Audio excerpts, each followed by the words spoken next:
nova tema. Da li treba da pišem u jednom sudu Amerike pa da shvate da vi Hrvati ste jedna luđačka organizacija i vaša crkva i prilike mislio sam ja Isus pa će sve što imam dariva svijetu.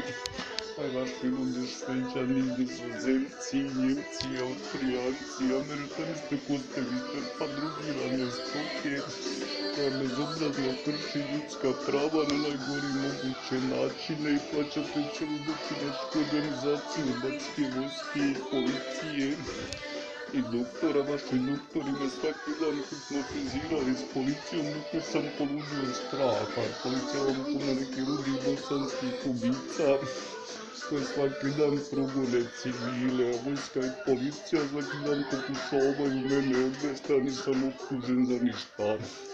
Vaša vojska i policija protiv mene počini gori zločin nego protiv Karadžića, ni nad Karadžićem se isto opoživljavali. Vaš policija i vojska vode legalni stručnjaci za masovnu hipnozu koji izvukuju strah do ludila u neprekidnom maltretiranju mene sa svojom policijom, vojskom, doktorima. Osim toga, vaša hrvatska policija i vojska i doktori svaki dan mi pretili ludicama, Jerkovićem. Sam zato da me hipnotiziraju, da se nikad ne usudim prijaviti ništa sudu ni policiji. Baš ste vi hrvatske teleške stoke i vaši doktori, vojnici, polcaci, gospodarstvenici i vaše strane ulagačke stoke, shvati da neću s vama surađivat bez ugovora.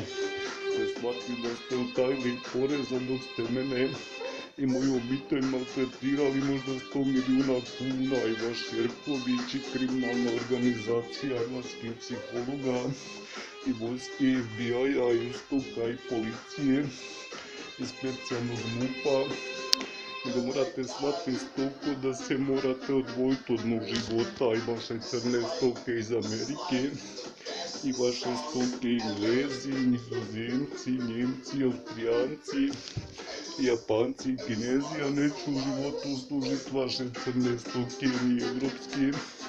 Ja želim slobodan život, a ne život u vašem tržiškom cirkusu.